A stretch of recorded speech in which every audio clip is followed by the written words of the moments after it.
já na próxima aula, né, que nós vamos ter, a gente já atinge, vamos falar assim, a, né, a matéria, né, o conteúdo da primeira prova, né? A primeira prova seria até o conteúdo da próxima aula, né? Essa aula de hoje nós vamos falar sobre interações alélicas e não alélicas, né? Interações gênicas em geral, né? E depois, na próxima aula, a gente fala sobre probabilidade e, e algumas distribuições, né? Vamos falar assim, né? Na genética, certo? Na verdade, a gente vai, dessas distribuições, é o cálculo do Q quadrado, né? Para fins, vamos falar assim, para fins de genética, tá bom? Então, a gente encerra nesses 6 capítulos que a gente viu aí, conteúdo da primeira prova, tá? Então, a gente já fica apto a fazer a primeira prova, ok? Muita atenção com relação àquelas datas lá, que aquelas datas lá são, né, o nosso rumo, vamos falar assim, né, o nosso norte da nossa disciplina aqui, ok? Bom, a aula de hoje, então, nós vamos falar sobre interações aléricas e não aléricas. Acredito que todo mundo esteja vendo a minha tela aí. Se alguém não vê, dá um grito aí, por favor, tá? E na aula de hoje, então, nós vamos começar a falar um pouco sobre o que aconteceu, né, depois que Mendel desenvolveu a sua primeira lei e a sua segunda lei, né? Nós vimos na aula passada a primeira lei de Mendel, a segunda lei de Mendel, e isso foi ocorrer lá por volta do ano de 1854, mais ou menos, né? Esses dados que Mendel fez, ficou então, né, foi publicado na na revista, né, uma revista inglesa, né? E ficaram na biblioteca inglesa por 34 anos, né, parados lá. Ninguém, na época, a sociedade científica não deu muita moral para o que ele fez, né, não deu muita ideia, e esse negócio ficou parado lá, certo? Mendel, nesse meio de tempo, morreu, né, morreu ainda muito jovem, mas 3 cientistas começaram, então, a fazer algumas pesquisas parecidas com a que Mendel fez. Cada um nos seus estados, nos seus países, né? Um era um holandês, o outro era um austríaco ou sueco, não lembro, e um, se eu não estou enganado, era um inglês. Começou a fazer as pesquisas, cada um, né? Nenhum, não foi uma pesquisa em conjunto, cada um fazendo suas pesquisas, e chegaram às conclusões que Mendel fez. E aí a importância que às vezes eu brinco com vocês aqui nas minhas aulas, é a respeito de fazer a revisão bibliográfica. Quando o camarada foi fazer a revisão bibliográfica, e olha, hoje é muito fácil você fazer uma revisão bibliográfica, você tem um computador na sua frente que você, né, consegue, a partir do seu computador, acessar vários artigos científicos, né?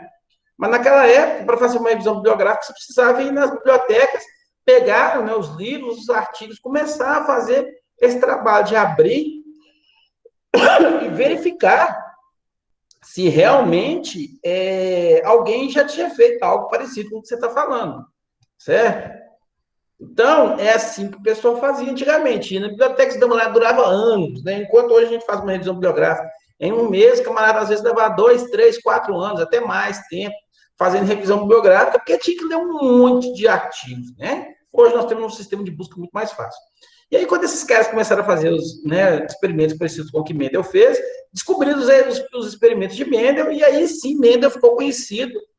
E aí sim todo mundo começou a entender que o que Mendel tinha feito era extremamente brilhante, e aqueles caras, 34 anos depois, estavam descobrindo que o cara tinha descoberto há muito tempo atrás, né? Que ele já sabia muito tempo atrás. Bom, aí foi uma corrida contra o tempo. Por quê? Porque depois que esses caras, né, esses 3 cientistas, eu não vou lembrar o nome deles não, porque é um nome muito complicado, tá?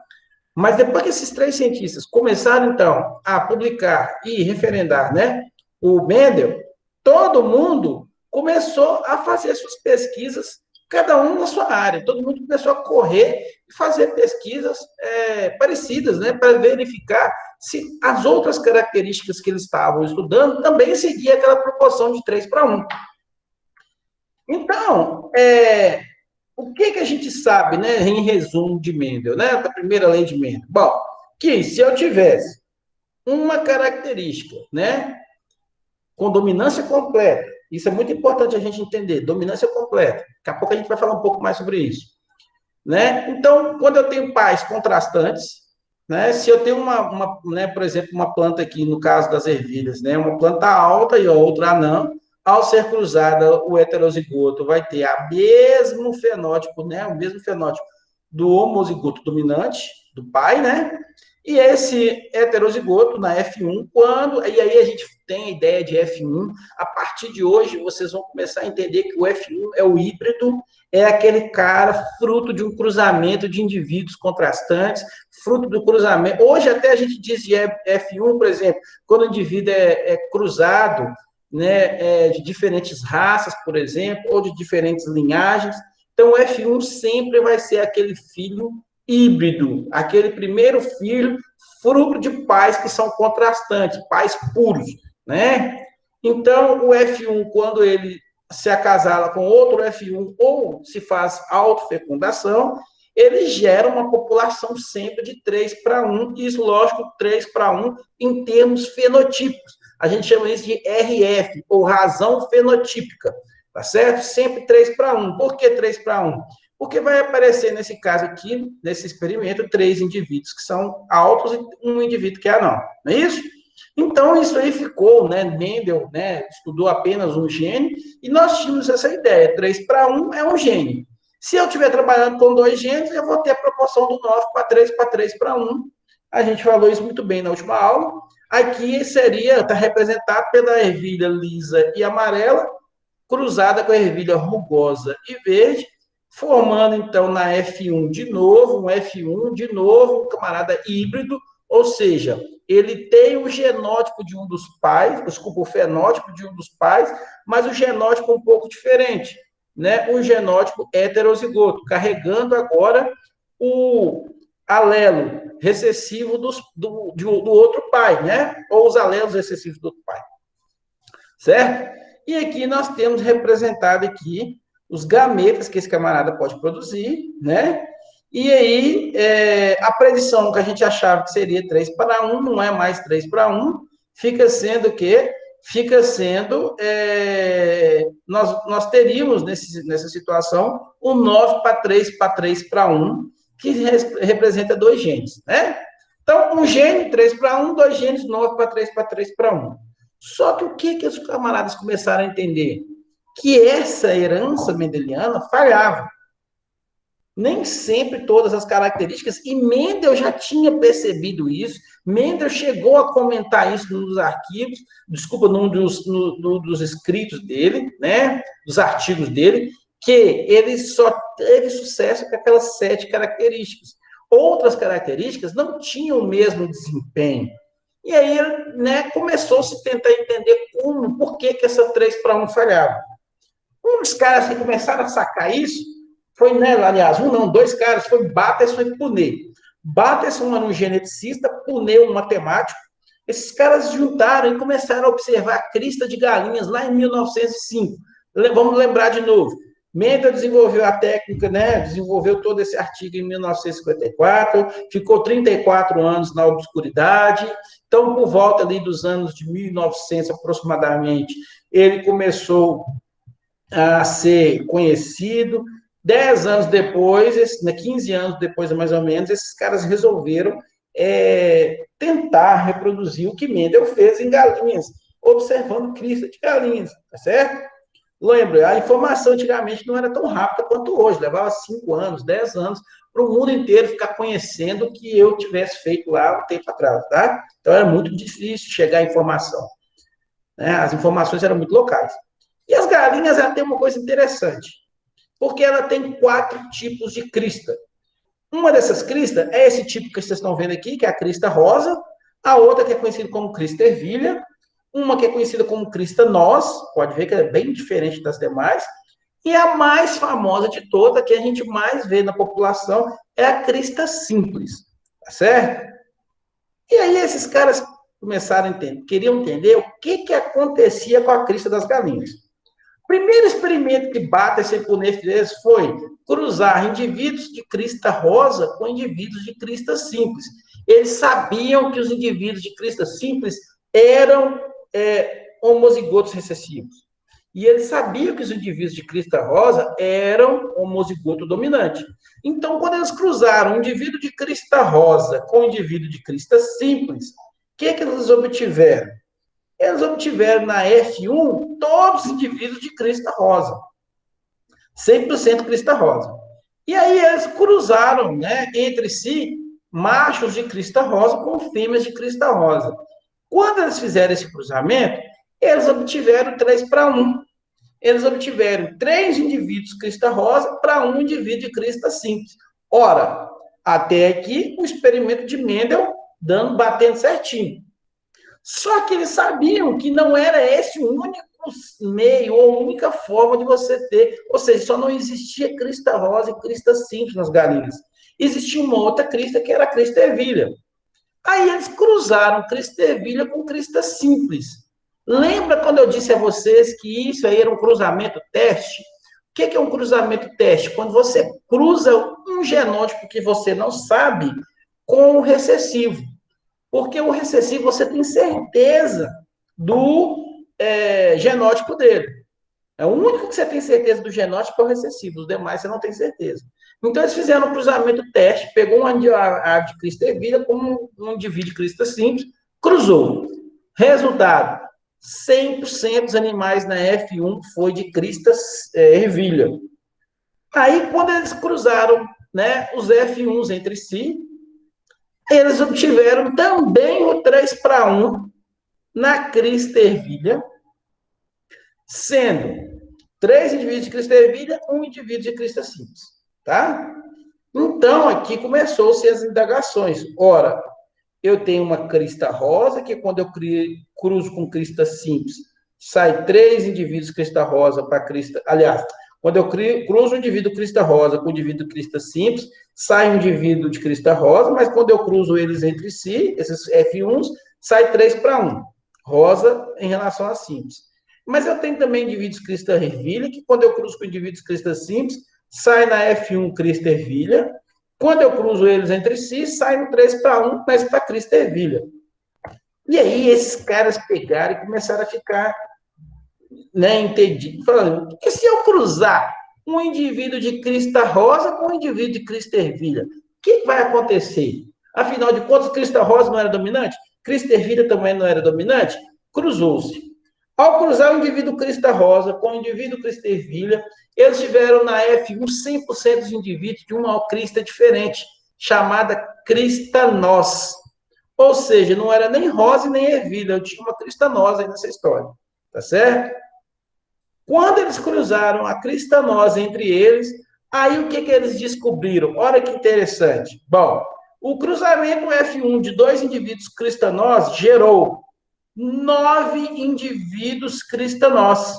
9. Ó, se eu contar aqui, ó. 1, 2, 3, 4, 5, 6, 7, 8, 9. Então, 9 indivíduos de crista nós, 3 indivíduos de crista ervilha e 3 indivíduos de crista rosa e, por fim, um indivíduo de crista simples. Eles obtiveram 9:3:3:1. Aí houve um espanto. Talvez o mais desentendido aqui, professor, mas 9:3:3:1 a gente já conhece. Sim, meu amor, você conhece. Mas você conhece o 9:3:3:1 quando eu tinha 2 genes envolvidos, né? A ervilha poderia ser lisa ou rugosa e a ervilha poderia ser verde ou amarela. Mas uma única característica dando 9:3:3:1 a gente ainda não tinha visto. Então, o que esses caras concluíram? Ora, eu tenho aqui um caso de uma característica sendo regulada por 2 genes. Isso vai de diferença do que a gente tinha visto com Mendel. Porque Mendel tinha entendido que uma característica era um gene, por isso eu tinha um 3:1. Se eu estivesse trabalhando 2 características, eu tinha 2 genes envolvidos, 9:3:3:1. Mas uma característica com 2 genes, a gente ainda não tinha visto. E aí esses caras entenderam que estava ocorrendo uma interação entre 2 genes.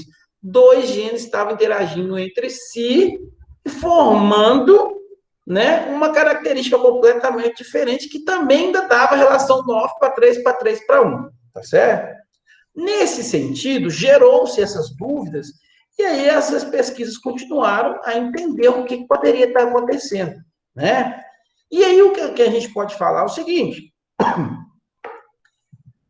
pode acontecer, né? Então aqui a gente tem, por exemplo, aquela figurinha clássica, né? Onde eu tenho aqui um cromossomo, aqui o outro cromossomo homólogo a esse aqui, tá certo?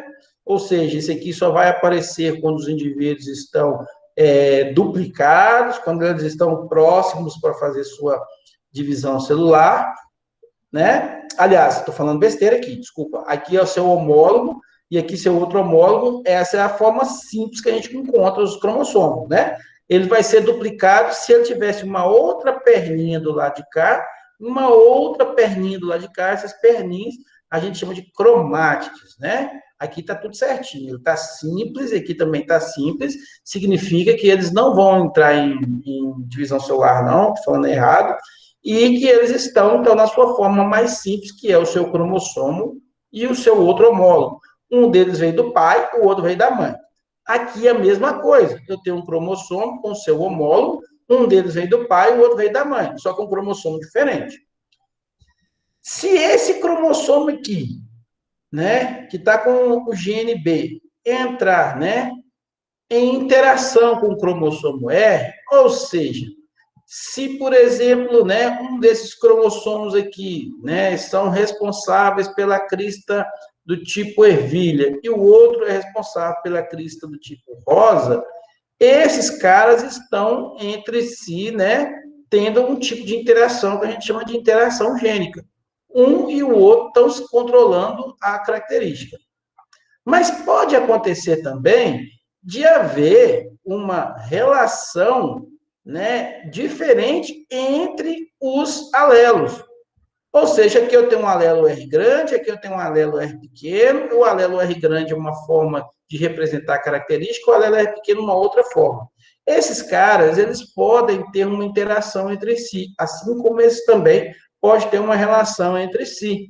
Até então, a gente havia conhecido a relação de dominância completa, ou seja, o R grande dominando o R pequeno, e quando eu fosse observar o fenótipo ia ser exatamente o que determinava o R grande.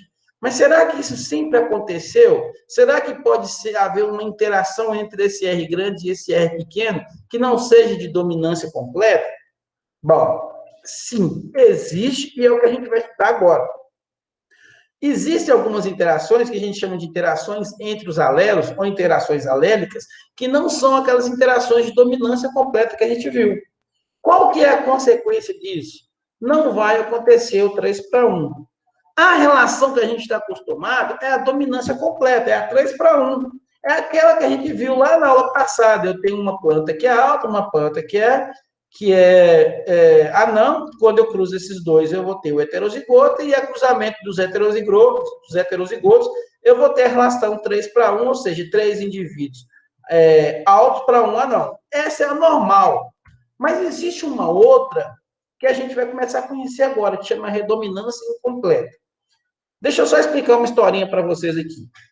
Existe, isso aqui todo mundo conhece, é um rabanete, né? Muito gostoso, por sinal, um dos tubérculos que eu mais gosto é esse aí, tá? Rabanete. Eu amo comer rabanete. Então, galera, veja bem, os rabanetes, eles podem ter a raiz longa, como essa que vocês estão vendo, muito incomum, dificilmente vocês vão ver essa aqui no mercado, e pode ter a esférica. Professor, por que eu vejo mais a esférica do que a longa? Porque a esférica é mais comercial, é mais bonita, é muito mais saborosa, tá certo? Há diferença no sabor, então todo mundo prefere essa aqui, tá? Parece que por ela ser esférica, pequenininha, ela concentra mais sabor, sei lá. Eu sei que há preferência desses indivíduos aqui que são esféricos, tá bom? Então, pessoal, existe um indivíduo, então, que é a raiz longa e um indivíduo que é esférico. O raiz longa, ele tem os alelos dominantes, tá certo? O esférico, o alelo é o recessivo. Só que quando eu cruzo o indivíduo de raiz longa com um indivíduo de raiz esférica, ele, se fosse um 3 para 1, aqui na F1, todo mundo deveria sair igual a raiz longa, mas não acontece isso. Ele sai com a raiz oval. E aí, o que acontece? Esse camarada aqui, ele é um intermediário entre o longo e o esférico.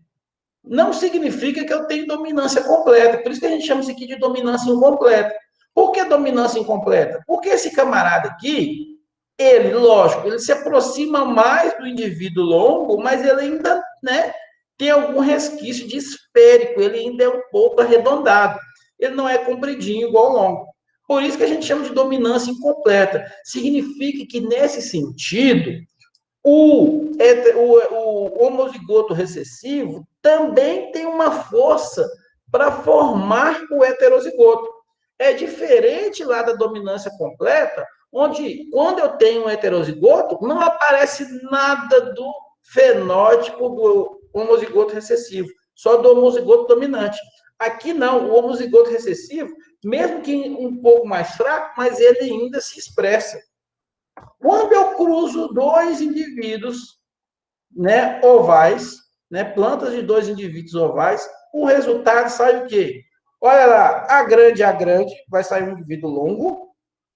Esse A grande com esse A pequeno vai sair um indivíduo oval.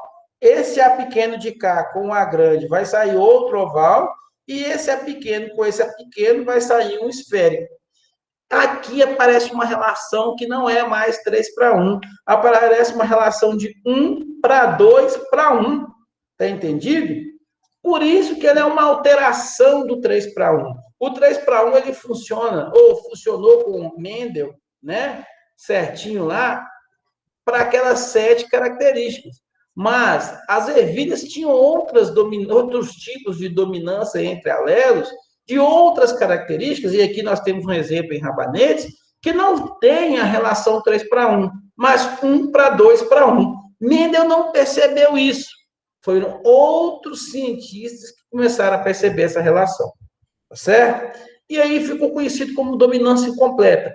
Então, dominância incompleta, primeiro, a RF, que a gente chama de razão fenotípica, vai ser 1 para 2 para 1, e, além disso, a gente tem um exemplo aqui de um intermediário. O heterozigoto vai ser intermediário entre o homozigoto dominante e o homozigoto recessivo. Existe um outro tipo de relação que é chamada ausência de dominância.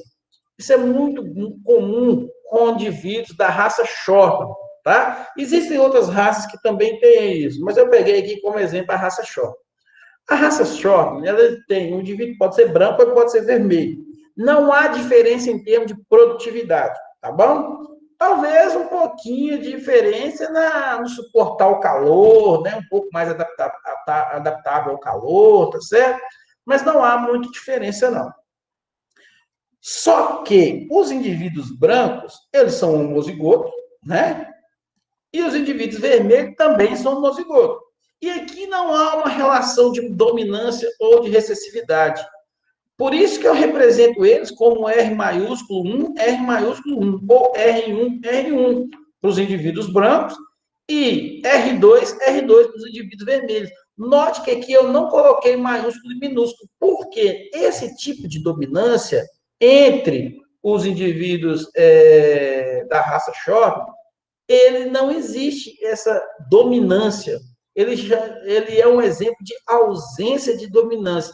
Significa que tanto o alelo que carrega a cor branca tem força igual ao alelo que carrega a cor vermelha. Os dois têm forças iguais, tá certo? Aqui, como se fosse dois indivíduos com forças iguais batendo um na frente do outro, tá? Se encontrando. Então, não existe, por exemplo, né, uma relação de mais forte aqui. Quando isso acontece, o fruto desse cruzamento sai o que a gente chama de rosílio ou ruão. O que é isso? Se você pegar esse indivíduo aqui na foto e lá nos pelos dele olhar, tanto no mesmo lugar que tem pelo vermelho, nasce do lado o pelo branco, do outro lado o vermelho, do outro lado o branco. Pode ter uma região que nasce mais branco, mas uma outra região que nasce mais vermelho. E aí ele dá esse aspecto parecido um aspecto mais rosado, mais rosilho, ou o pessoal conhece como jargão de João, porque nasce pelos brancos e vermelhos ao mesmo tempo. Isso acontece em animais e acontece também em flores, tá? Desse tipo aí, ó, flores do tipo da maravilha aí, por exemplo, né? A maravilha também, ela tem uma flor branca, por exemplo, uma flor rosa, né? Quando você cruza as duas, sai um indivíduo que tem tanto pétalas brancas quanto pétalas rosas, tá certo? Então é muito interessante isso. E aí o que acontece? Se eu cruzar dois indivíduos rosílios entre si, o que vai acontecer? Esse R1 aqui vai encontrar com o outro R1 aqui, vai formar um indivíduo branco. O outro R1 aqui, o primeiro R1, vai encontrar com o R2, vai formar um indivíduo rosíleo. O segundo aqui, que é o R2, vai encontrar com o primeiro aqui, que é o R1, e também pode formar um indivíduo rosíleo. E esse R2 também vai encontrar com o R2 e vai sair um indivíduo vermelho. Ou seja, eu tenho aqui uma relação de 1 para 2 para 1, igual eu tenho na dominância incompleta. Só que aqui, o heterozigoto não é um intermediário igual lá na dominância incompleta.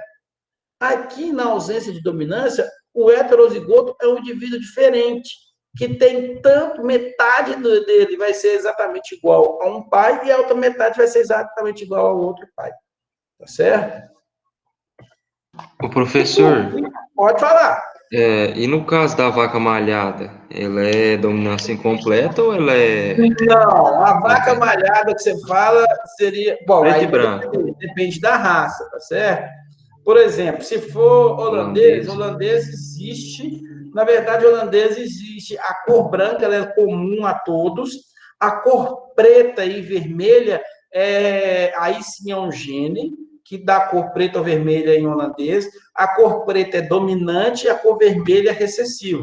Quer dizer que se você cruzar um indivíduo puro preto com um indivíduo vermelho puro, vai nascer um indivíduo preto, mas se esse preto depois casalar com outro heterozigoto igual a ele, você vai ter relação de 3 para 1.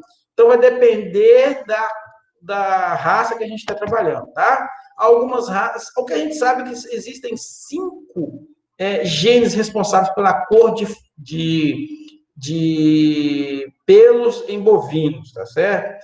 E aí você vai ter, professor, mas eu tenho várias cores, sim, mas aí são tonalidades diferentes. Na maioria dos animais, são 5 cores que estão envolvidas, pelo menos.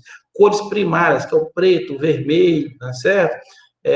O marrom, tá? São essas cores primárias que, ao se juntarem, eles podem formar, por exemplo. Aí tem um gene que é relacionado à mancha preta, mancha branca, tá? Isso aí é um pouco diferente, ok?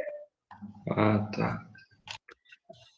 Então, pessoal, e por fim, a última relação de dominância que nós vemos, então não perca aí a conta, nós vimos dominância completa, que a gente já estava acostumado, dominância incompleta, aliás, dominância completa, que é o 3 para 1, dominância incompleta, que é um 1 para 2 para 1, ausência de dominância, que também é 1 para 2 para 1, e nós chegamos aqui a um experimento feito lá em 1904. Lembra que eu te falei que lá o pessoal começou todo mundo tentou fazer suas experiências para tentar descobrir o que estava acontecendo com o 3 para 1? Bom, esse francês aí, o Cugnot, também fez a mesma história, só que ele fez com ratos. Ele estava trabalhando com pelagem de rato, e o que ele percebeu? Que existe uma cor de rato, que a gente chama de agute, que é aquele rato que a gente, aqui está representado por preto, mas é essa ratazana cinza que a gente vê, tá certo? Ela é cinzentado, tem alguns, porque é preto, porque pode ser um pouco mais escurecido, outro mais claro, aí é um gene de tonalidade de cor, mas a cor é cinza, tá? Se ele cruzar com outro indivíduo cinza ou preto, né, vai sair um indivíduo preto, 100% preto. Quando ele cruzava indivíduos, né, agute com indivíduos amarelados, né, aí saía indivíduos, metade deles saíam, né, agute e metade saía amarelo.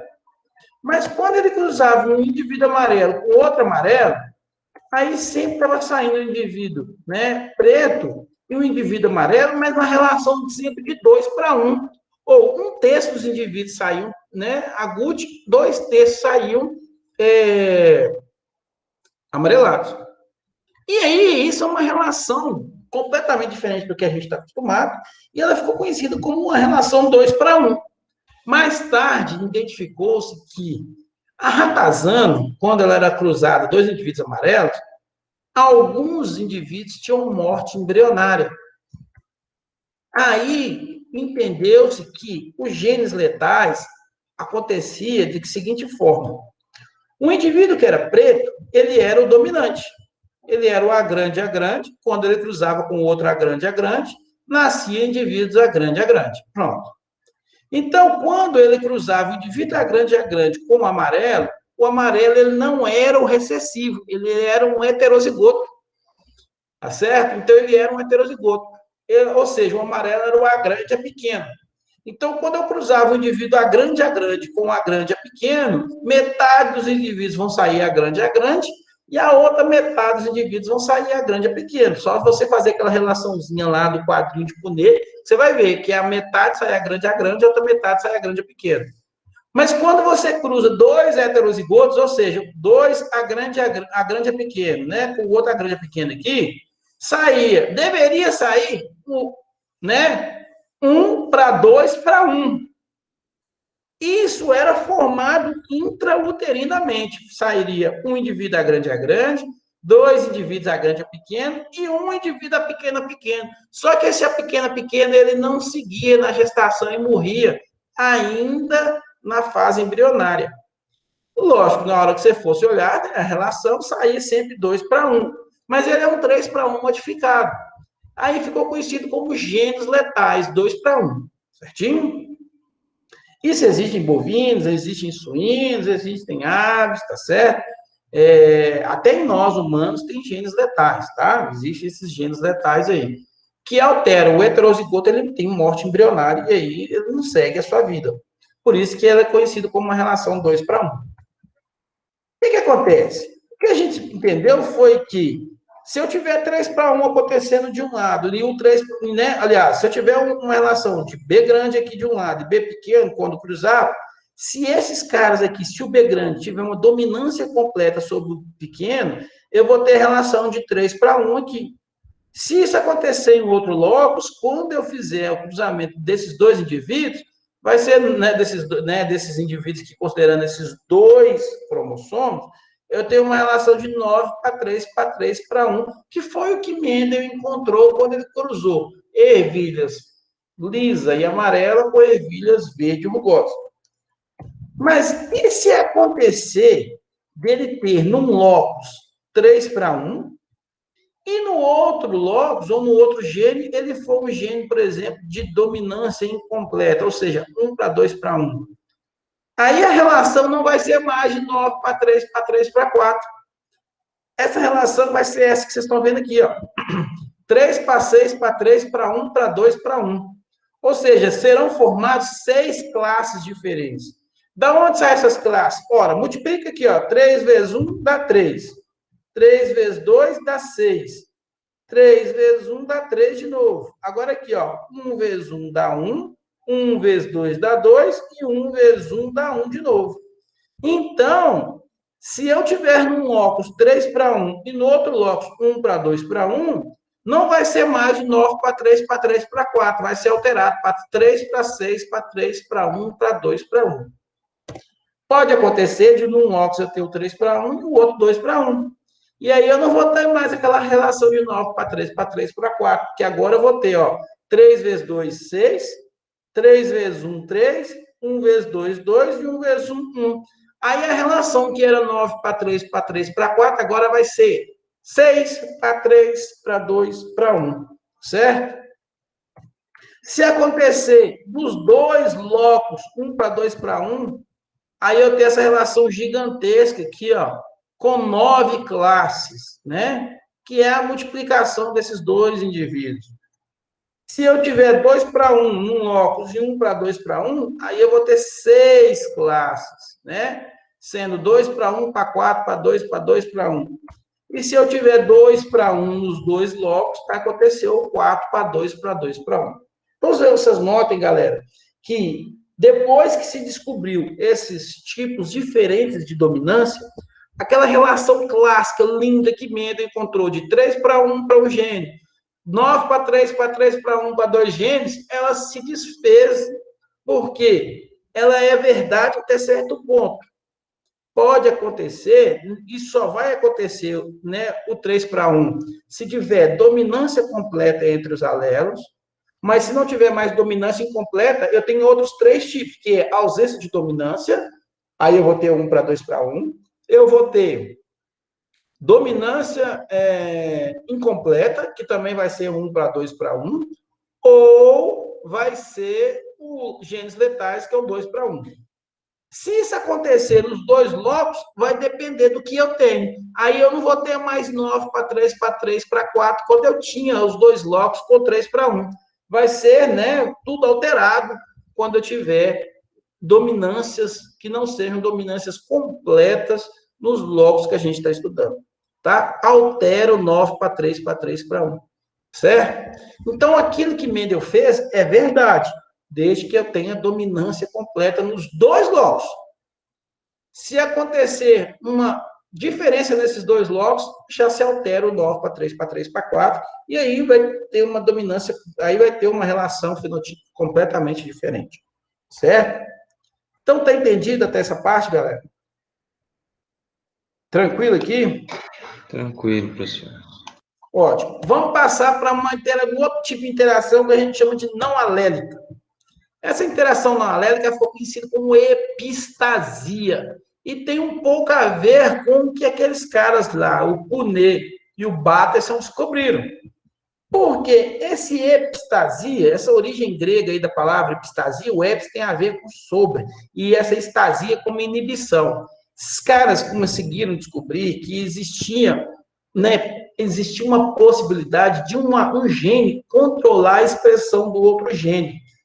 E esse controle de um gene em relação ao outro ficou conhecido como epistasia, certo? Na verdade, um gene controla o outro, ele é chamado de gene epistático, e o outro é que sofre o controle, ele que vai sofrer o controle, ele é o hipostático. Vou dar um exemplo prático para vocês. Minha esposa e eu, certo? Minha esposa é o epistático, é ela que me controla aqui em casa, quem manda aqui dentro de casa é ela. Eu sou o hipostático, eu sou o controlado, tá certo? Tá entendido agora? Acho que fica muito fácil quando eu brinco assim com os meninos, tá? A esposa que manda demais, ela é o epistático, é ela que manda as coisas, e o hipostático é aquele que é o controlado. Os genes funcionam assim, tá? O que isso vai acontecer? Ora, também vai alterar a relação do 9:3 para 3 para 1. Aliás, o 9:3 para 3 para 1 não é quando eu tenho 2 genes envolvidos? Isso altera essa relação também. Então, uma forma também de alterar o 9:3 para 3 para 1 é a epistasia. Professor, mas me explica um pouco mais como isso acontece. Então, vou dar um exemplo aqui. Nós temos 3 tipos de epistasia. Esse aqui é o primeiro deles, que é a epistasia estrutural. Existe uma raça de cachorros muito famosa chamada cão mexicano. De repente, vocês não conhecem, mas existe bastante. Esse cão mexicano tem uma característica muito interessante. Os animais são totalmente livres de pelo. Não existe pelo. Então, se você quer ter um cãozinho que não solta pelo, pronto. Né, arrume um cão da raça mexicana. Ele é completamente pelado, tá? Não há formação de pelos. Por que ele é completamente pelado? Porque existem 2 genes aí que têm epistasia. Um gene controla a cor do pelo, mas o outro gene controla a produção ou não de pelo. Então, mesmo que esse indivíduo tenha, né, ele possa ter um gene para uma determinada cor de pelo, vai vir um outro gene que vai, né? Esse outro gene, que a gente chama de gene, esse vai ser o epistático, esse que vai mandar na relação, que vai falar assim, ó, vai ter ou não pelo, tá certo? Então, se o indivíduo, por exemplo, for, né, dominante para produção ou não de pelo, na verdade, nesse caso aí, o dominante, né, ele causa a não produção de pelo. O recessivo causa a produção de pelo.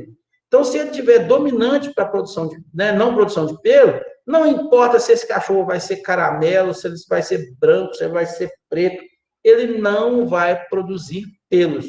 Então, o gene que, né, que permite ou não a produção de pelos é o epistático, e o gene que controla a cor é o hipostático. ele é que é o controlado. Ah, professor, mas está parecendo que esse cachorro aí tem pelo, estou vendo aí umas manchas brancas, isso é da pele, tá? Isso aí é a pele do animal, a pele tem essas manchas, tá certo? Mas o animal, ele não tem pelo, tá? A gente vê isso também em camundongos, tá? E pepino, mas não no fruto do pepino, no caule de pepino também, tá certo? Pode ter ou não produção de pelo. Um outro tipo de epistasia é chamado de bloqueio de um passo metabólico. Muito interessante esse tipo. Isso acontece muito em flores, em cor de frutos, em cores de pássaros, por exemplo, tá? De cobras, pode acontecer isso, de flores, tá certo? Muito, muito interessante. A planta, normalmente, ou o animal, pode produzir um substrato de cor, né? Esse substrato, por exemplo, é branco. Se esse indivíduo tiver um gene A grande, esse gene A grande vai produzir uma enzima A grande que vai atuar sobre esse substrato branco e transformar ele em um produto amarelo. Certo? Então, olha que interessante. Ele só vai poder ser produzido amarelo se houver o gene A grande aqui.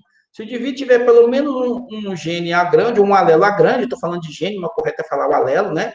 Se ele tiver um alelo A grande aqui, ele vai produzir a enzima A grande, que vai transformar o branco para amarelo.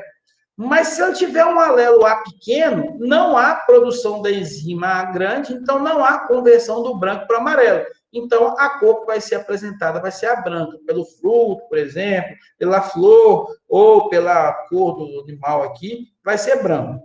Então, só vai ser amarelo se tiver o A grande.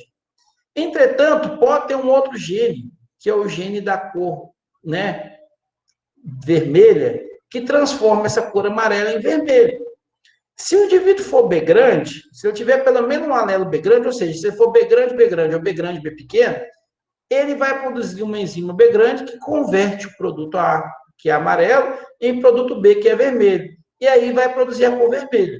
Se esse indivíduo for B pequeno, não vai produzir enzima B grande, e aí o amarelo é que vai ser expresso e não o vermelho. Quem é hipostático e quem é epistático aqui? Ora, o gene A é epistático e o gene B é o hipostático. Por quê? O gene A, ele que vai controlar a produção da cor vermelha. Se ele for A grande, pronto, vai produzir o amarelo e aí o gene B pode agir sobre o amarelo para transformar em vermelho. Mas se ele for A pequeno, não há produção do amarelo, então não adianta qualquer um dos genótipos do B aqui, porque não vai ter conversão de amarelo e vermelho, porque não há formação do amarelo. Então, quem manda na relação aqui? O gene A. Quem é o epistático? O gene A. Quem é o hipostático? O gene B. O gene B depende do A para ele se expressar, tá certo? Galera, eu não vou ficar cobrando na prova de vocês, né? Se o gene é hipostático ou epistático. Eu só quero que vocês saibam, né, que existe o epistático, que é o que manda na relação, e o hipostático, que é o que é mandado ou comandado. E, por fim, o último caso de epistasia, na causa de epistasia, é a conversão. Então, nós temos 3 causas de epistasia, né? Que é a estrutural, que é a história lá do cão mexicano, por exemplo. Nós temos o bloqueio de um passo metabólico e a conversão. A conversão funciona assim, muito interessante também. Existe um substrato que é branco. E aí existe o gene A grande, que produz uma enzima grande e converte esse branco em amarelo. Se não tiver o alelo A grande, se for um alelo pequeno, não há produção dessa enzima, então não há transformação de branco em amarelo. A cor que vai ser expressa é a branca.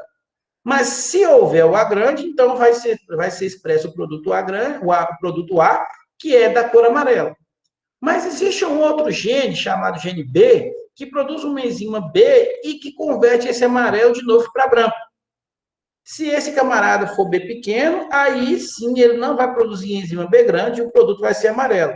Mas se ele for B grande, ele transforma o amarelo em branco. Pronto. Nesse caso, quem manda na relação? É o gene A ou o gene B? Dá para ver que é o gene B. Ele é que vai permitir a produção da cor amarela, não. Tá certo? Mesmo que o gene A vá lá e transforma o branco para o amarelo, vem o B e volta o amarelo para o branco de novo. Então, quem é o epistático? O gene B. Quem é o hipostático? O gene A. Certo? Bom, essas 3 estruturas que eu mostrei para vocês aqui, essas 3 causas, eles podem criar seis tipos diferentes de epistasias. A primeira epistasia é muito bonitinha, porque ela envolve os cães da raça labrador e também são eles os responsáveis pela cor daqueles periquitinhos australianos, são eles também responsáveis pela cor de algumas cobras aí coloridas, tá certo? Funciona da seguinte maneira, olha que interessante. O indivíduo pode ser em cachorros da raça labrador amarelo, preto e marrom.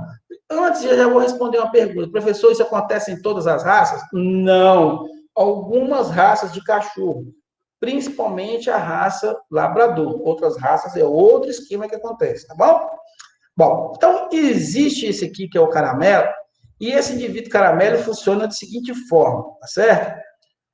Existe um alelo B grande que produz uma enzima B grande que converte a cor caramelo em marrom. Significa que se o indivíduo for B pequeno, não vai produzir essa enzima, ele vai ser caramelo. Mas se ele for B grande, vai produzir enzima B grande e converte o amarelo em cor marrom. Mas existe um outro alelo, que é o alelo D, tá certo? E esse alelo D ele faz o seguinte: esse alelo D ele produz uma enzima D grande que transforma o marrom em preto. Então, significa que se esse alelo for D pequeno, não vai ter a formação da enzima D grande, e aí o marrom vai expressar.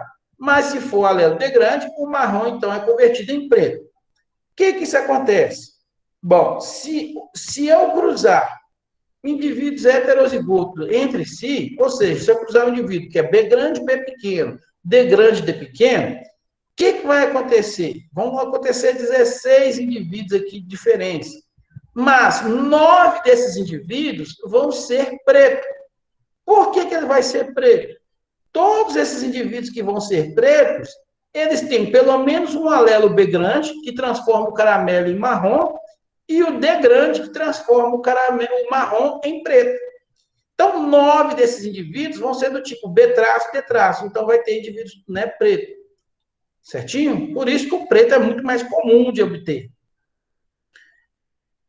3 desses indivíduos vão ser o chocolate, inclusive é a cor mais cara que existe, né? Para ele ser chocolate, o que ele precisa de ter?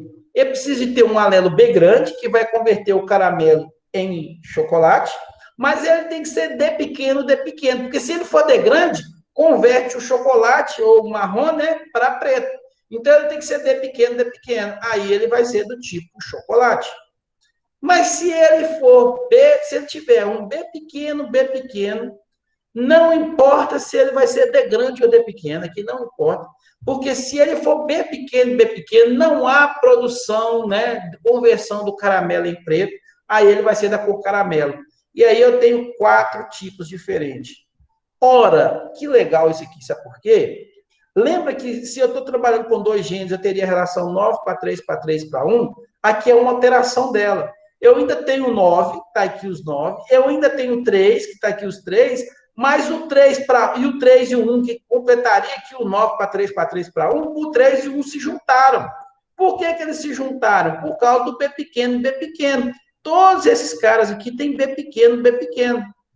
Por isso que é uma relação alterada do 9:3:3:1, onde o recessivo se junta com um dos heterozigotos aqui para formar uma nova relação.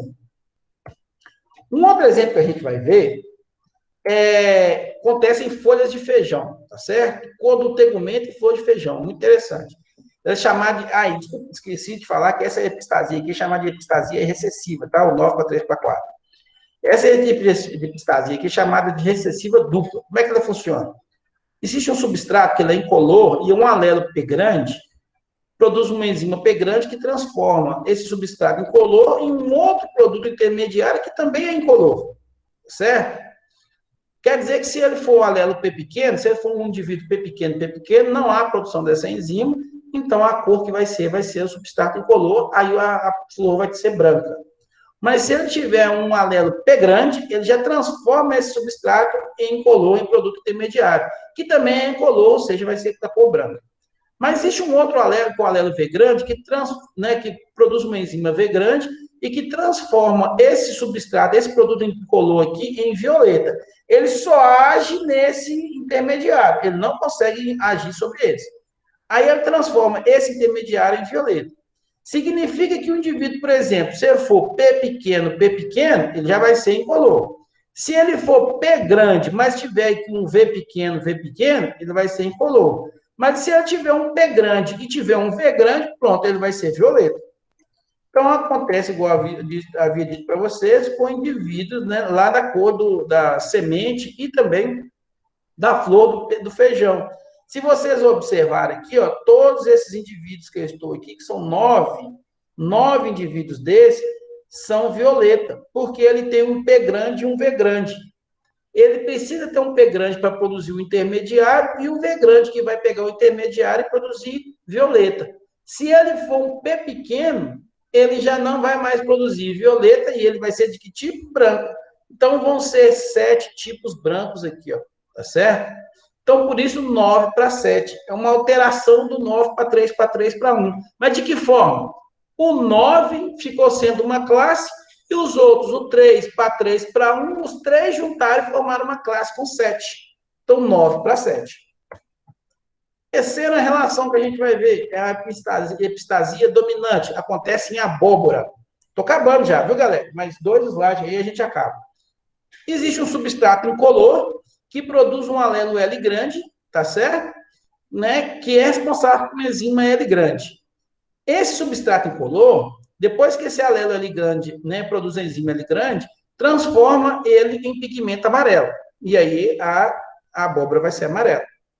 Mas se eu tiver uma enzima I pequena, que naquele caso lá, a enzima I pequena, né, não age sobre o substrato, aqui ela vai agir. Ela transforma esse substrato incolor em pigmento laranja. Então, se esse indivíduo for um L grande, vai produzir amarelo, mas se ele for um L grande, ou um L grande, L pequeno, né? Mas se ele for um I, L não, desculpa, gente, é I, né? Um I grande, ou um I grande pequeno, vai produzir o amarelo. Mas se ele for um I pequeno, ele vai produzir o laranja. Aí existe um outro alelo, que é o alelo V. Se for V grande, pronto. O pigmento que é laranja continua sendo laranja. Mas se for V pequeno, o pigmento que é laranja vai ser transformado em verde. Tá certo? Então, olha que interessante. Todos os indivíduos que for I grande, V grande, se tiver um I grande e um V grande, vai ser todos convertidos em amarelos. Né? Os 9 aqui. Mais os indivíduos heterozigotos aqui, né? Para cor I.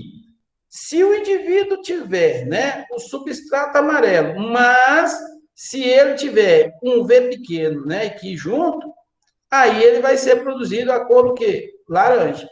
E o homozigoto recessivo, que é o IVV, né, sem ser maiúsculo, vai ser verde. Penúltimo, tá certo? Que é a epistasia recessiva dominante, aparece em galinhas. Existe um substrato que é branco, com um alelo C grande que produz uma enzima C grande, vai converter esse substrato branco em colorido. Só que, se for C pequeno, não vai ter essa conversão do branco para o colorido. Ele vai continuar branco. Uma vez que esse substrato foi para pigmento colorido, ele pode ser expresso desde que ele não tenha o alelo I grande aqui agindo. Se o alelo I grande agir, vai produzir uma enzima I grande e vai converter o colorido de novo para branco. É aquela da conversão, lembra lá? Certo? Então, ele é branco, vai para colorido e volta para branco. Certo? Isso acontece em galinhas. Ou seja, as galinhas têm várias cores, mas tem a cor branca, né? A cor branca, ela acaba sendo dominante em relação às cores coloridas. Por quê?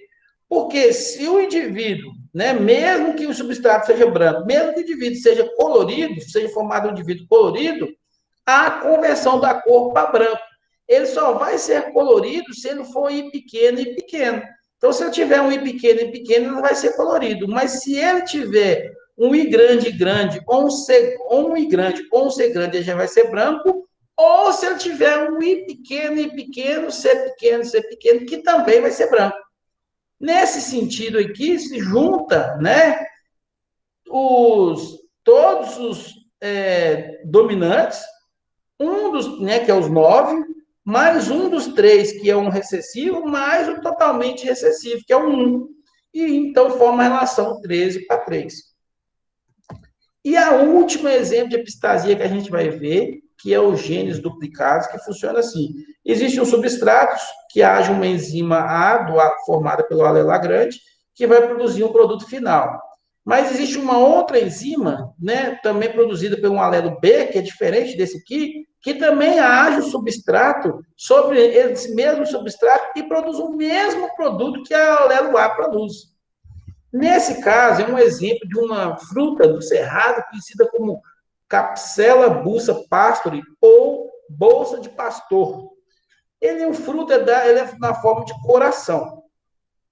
Toda vez que eu tiver um indivíduo que tiver um A grande, ele basta ter um A grande, ou se eu tiver um B grande, ele já vai formar a bolsa em forma de coração.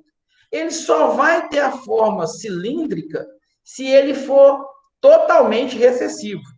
Então, está aqui a relação que vocês estão vendo.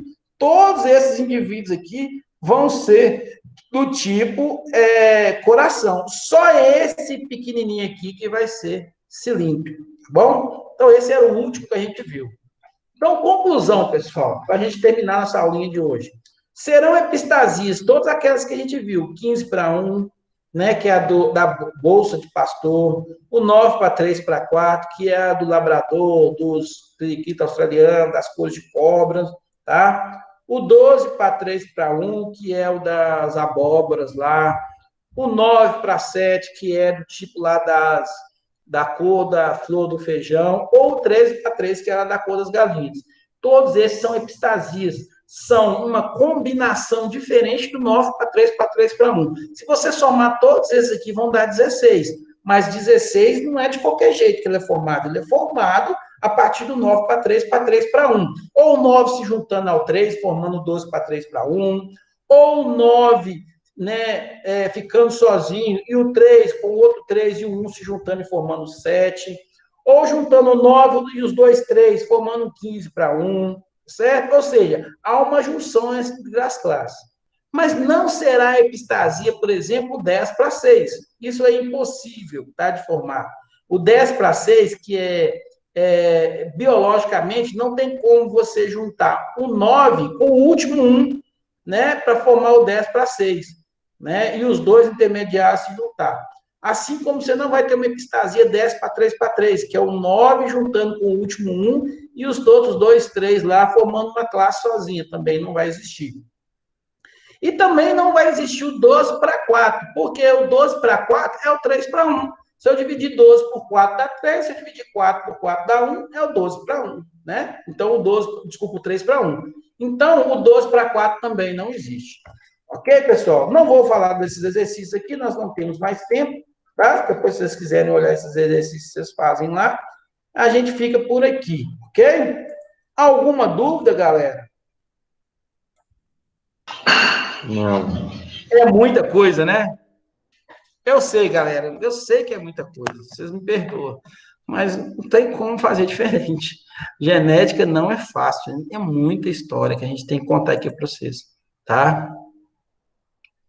Deixa eu só fazer a chamada enquanto vocês pensam aí numa possível dúvida. Qualquer hora vocês podem parar aqui e a gente é, explica aí, enquanto vocês vão pensando numa possível dúvida que vocês têm aí, tá? Uma hora certinha, nós começamos às 10h35, 11h34.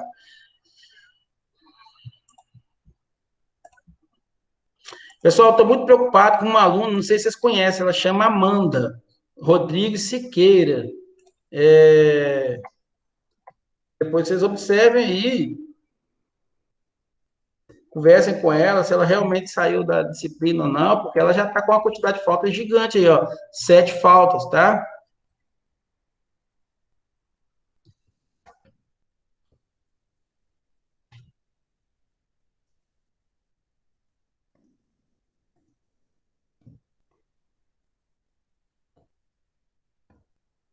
Vou fazer a chamada agora.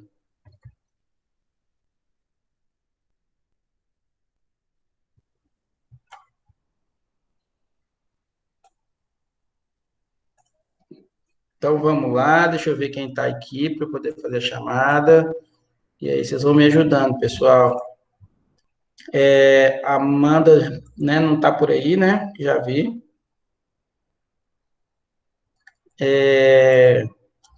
Anderson Rodrigues está aí também não, né? Brenda está por aí, eu Estou vi. aqui, professor. Isso. Érica hoje não apareceu aí, não. Fernanda Faria, eu vi, tá aí. Guilherme, também não tá. João Vitor, também não tá. Júlia, eu vi que tá aí. Letícia Alves. A Letícia nunca falta, hoje faltou. Luiz Felipe, tá aí, tô Tô aqui, vendo. tô aqui. Nívia também tá aí, tô vendo. Paulo também tá aí, tá aí. Isso Suziane mesmo. tá aí. Taylor não tá. Túlio não tá. Vitor Hugo não. Vitor Edson não está. Desculpe, Vitor Hugo tá por aí, né?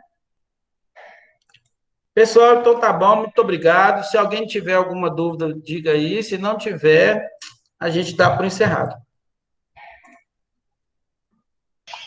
Outra